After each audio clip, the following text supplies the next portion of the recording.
بسم اللہ الرحمن الرحیم نحمده ونصلی ونسلم علی رسول الکریم اما بعد فاعوذ باللہ من الشیطان الرجیم بسم اللہ الرحمن الرحیم ولا ترکنوا الی الذین ظلموا فتمسکم النار صدق اللہ مولانا العظیم۔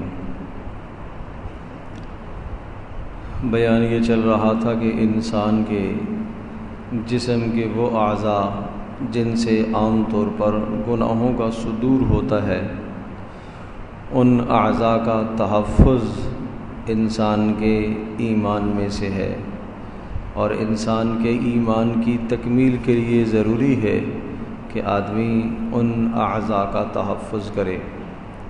ان اعضاء میں سے ہاتھ اور پاؤں، یہ دو عضو بھی ہیں جن سے آدمی عام طور پر گناہ صادر کیا کرتا ہے۔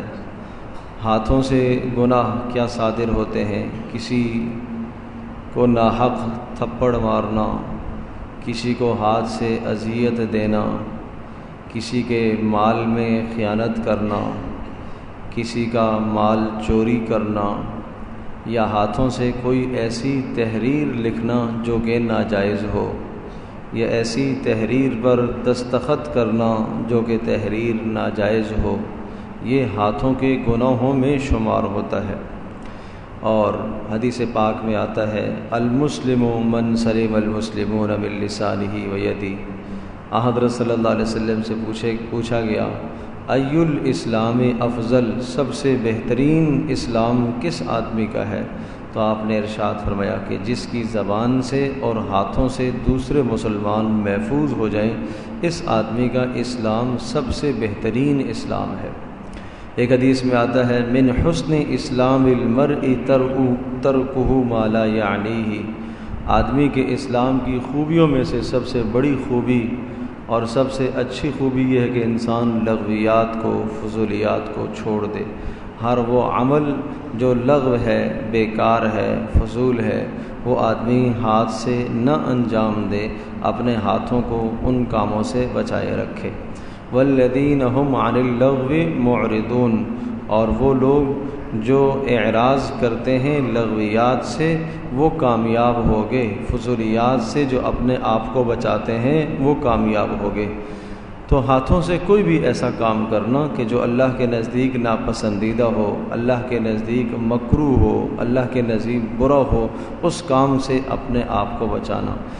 اور ہاتھوں سے کچھ کام ایسے ہیں جو حرام کے درجے کے ہیں، اور کچھ ایسے ہیں جو مکروہ کے درجے میں ہیں، اور کچھ ایسے ہیں جو عبث اور بیکار ہیں اور لغویات میں ہیں۔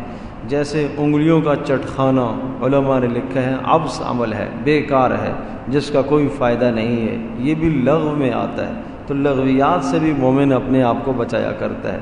اسی طرح سے اپنے کپڑوں کے ساتھ نماز کے دوران کھیلنا، نماز کے دوران کپڑے سمیٹنا، بار بار اس طرح سے کرنا، اور بار بار نماز کے دوران کھجلانا، یہ بھی کیا ہے؟ یہ بھی لغو عمل ہے۔ تو نماز کے دوران اس لغو عمل سے بھی اپنے آپ کو بچائے۔ آدمی کے ایمان کے تحفظ کے لیے یہ بھی ضروری ہے کہ انسان لغویات سے اپنے آپ کو بچائے، اور ہاتھوں سے کوئی ایسا لغو اور بیہودہ کام نہ صادر کرے، یہ بھی لغویات میں سے ہے۔ اسی طرح سے لین دین میں حدیث پاک میں آتا ہے، آپ علیہ الصلوۃ والسلام نے ارشاد فرمایا دینا اور لینا سیدھے ہاتھ سے رکھو۔ ایک آدمی اگر الٹے ہاتھ کو استعمال کرتا ہے لین اور دین میں، تو اس نے گویا کہ ہاتھ کو غلط استعمال کیا، ہاتھ کو اس نے بیکار استعمال کیا۔ تو اس قسم کی تمام چیزوں سے بھی اپنے آپ کو آدمی بچائے۔ اسی طرح سے طہارت اور نظافت کے لیے حضرت صلی اللہ علیہ وسلم نے الٹے ہاتھ کو استعمال کرنے کا حکم دیا۔ ایک آدمی طہارت اور نظافت میں سیدھے ہاتھ کو استعمال کرتا ہے تو وہ بھی لغویات میں شمار ہے۔ اس قسم کی چیزوں سے بھی اپنے آپ کو بچائے۔ اچھے کاموں میں، کھانے میں، پینے میں، لکھنے میں، نیک تمام کاموں کے اندر سیدھے ہاتھ کو استعمال کرنا، الٹے ہاتھ کو استعمال کرے گا تو یہ بھی لغو میں شمار ہے۔ تو ارشاد فرمایا کہ لغویات سے اپنے آپ کو بچائے۔ ہاں، ہاتھوں کے اچھے اعمال، ہاتھوں سے کسی کو فائدہ پہنچائے، ہاتھوں سے نیک اعمال کرے۔ حدیث پاک میں آتا ہے الید العلیا خیر من الید السفلی، کہ اوپر والا ہاتھ نیچے والے ہاتھ سے بہتر ہے، معنی یہ کہ دینے والا ہاتھ لینے والے ہاتھ سے بہتر ہے۔ تو یہ ایک ہاتھوں کا ایک بہترین مصرف ہے، تو ہاتھوں سے خیر کے اعمال کرے، گناہوں کے کام نہ کرے۔ اسی طرح سے پاؤں سے گناہ ہوتے ہیں۔ پاؤں سے گناہ کیا ہوتے ہیں؟ آدمی کسی ایسی جگہ کی طرف چل کے جاتا ہے جو اللہ پاک کی سراسر نافرمانی ہے، جو اللہ کی بغاوت ہے۔ امام غزالی رحمۃ اللہ علیہ نے لکھا ہے کہ کوئی آدمی کسی ظالم کے دروازے پر جاتا ہے اور اس کی تعظیم اور اس کا احترام کرنے کے لیے، تو یہ بھی اس نے اپنے پاؤں کو غلط استعمال کیا، یہ بھی اس نے اپنے پاؤں کو غلط استعمال کیا۔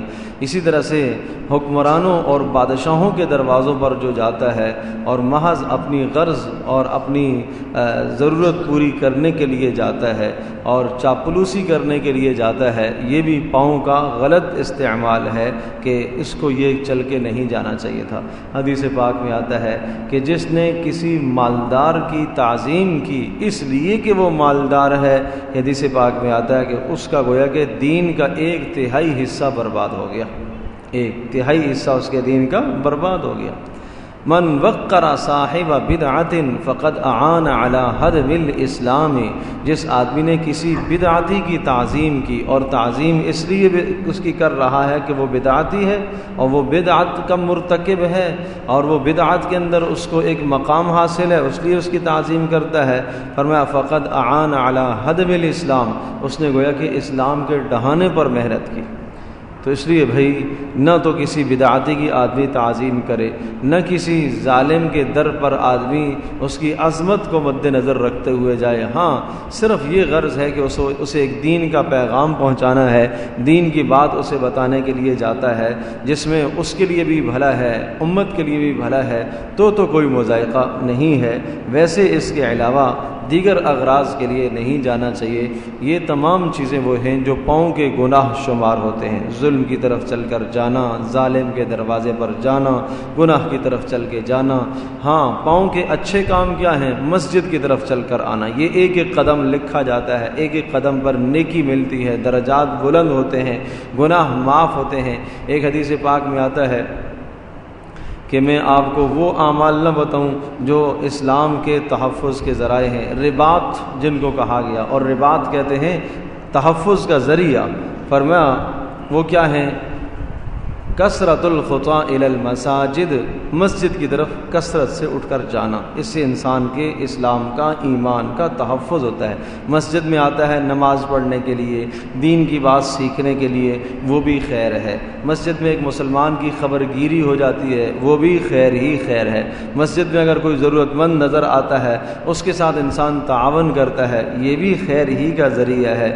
مسجد میں آتا ہے تو گویا کہ اللہ پاک سے ملاقات کے لیے آ رہا ہے، یہ بھی ایک خیر ہے۔ حدیث پاک میں آتا ہے کہ جو آدمی اپنے گھر سے باوضو ہو کر مسجد کے لیے چلتا ہے، نماز کے لیے آتا ہے، وہ ایسا ہے جیسا کہ احرام باندھ کر بیت اللہ کی طرف جا رہا ہو۔ کتنا بڑا درجہ ہے، کتنا بڑا درجہ، کتنی بڑی فضیلت ہے۔ اس لیے اس بات کی بھی آدمی کوشش کرے کہ گھر سے آدمی باوضو ہو کر آئے تاکہ یہ فضیلت حاصل ہو۔ ٹھیک ہے کوئی عذر ہے، وضو نہیں ٹھہر پاتا، تو مسجد میں بھی گنجائش ہوتی ہے، جگہ ہوتی ہے، کرنے میں مضائقہ نہیں ہے، طہارت خانے مسجد میں بھی ہوتے ہیں، لیکن اپنے گھر سے باوضو ہو کر آنا یہ زیادہ افضل ہے۔ تو عرض یہ کر رہا تھا کہ ہاتھوں کو اور پاؤں کو بھی گناہوں سے بچانا یہ انسان کے ایمان کے تحفظ کے لیے ضروری ہے۔ اللہ پاک ہم سب کے لیے عمل کرنا آسان فرمائے۔